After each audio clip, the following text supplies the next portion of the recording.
আচ্ছা, বলুন তো, জীবন কি সবসময় শান্ত? হুম, কক্ষনো না। আমাদের জীবনে কখনো ঝড় আসে, সমস্যার ঝড়, দুঃখের ঝড়, অপমানের ঝড়, আবার কখনো অর্থের অভাবের ঝড়। কিন্তু প্রশ্ন হলো, আমরা কিভাবে সেই ঝড়ের মুখোমুখি হব? চলুন, আজ আমরা শুনব ঠাকুরের সেই উপদেশ। ঠাকুর বলেছিলেন, ঝড়ের এঁঠো পাতার মতো থাকতে শেখো। ঠাকুর কেনই বা এমন বলেছিলেন? কি তার বক্তব্য ছিল? আসুন জানি। একবার ভেবে দেখুন তো, যখন ঝড় হয় বড় বড় গাছও উপড়ে যায়, শক্তিশালী ডালপালা ভেঙে পড়ে, অথচ শুকনো এঁঠো পাতা ঝড়ে ওড়ে এদিক ওদিক করে ওপর নিচে উড়ে বেড়ায়, কিন্তু শেষ পর্যন্ত কোথাও না কোথাও গিয়ে শান্তভাবে থেমে যায়।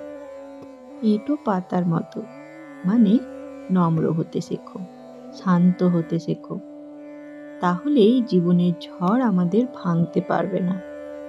শ্রী শ্রী ঠাকুর রামকৃষ্ণদেব বলেছিলেন, জগতে অহংকার করলে চলবে না। জগৎ বড় শক্তিশালী, তার কাছে মাথা নোয়াতে শেখো।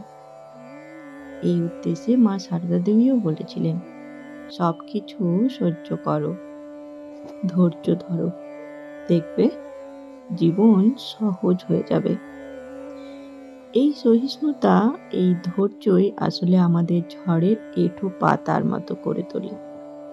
কেউ আমাদের অপমান করলে রাগ না করে চুপ করে থাকা, এঁঠো পাতার মতো থাকা।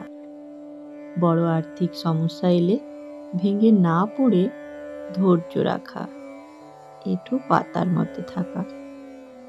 পরিবারে মতবিরোধ হলে অহংকার না করে শান্ত থাকা, এটাও এঁঠো পাতার মতোই থাকা।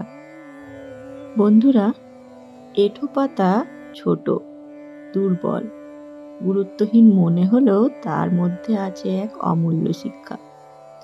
জীবনের ঝড় এড়ানো যায় না, কিন্তু ঝড়ে টিকে থাকার উপায় হলো শান্ত, নম্র আর সহিষ্ণুতা।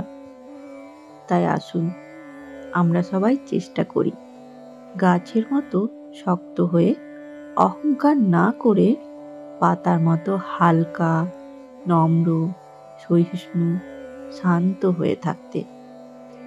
তাহলেই জীবনের ঝড় আমাদের ভাঙতে পারবে না।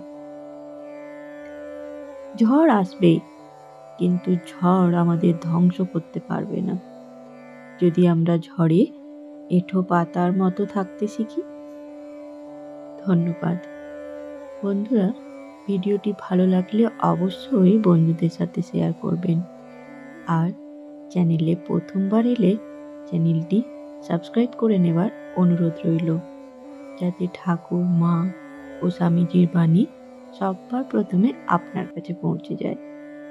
ধন্যবাদ। জয় ঠাকুর, জয় মা।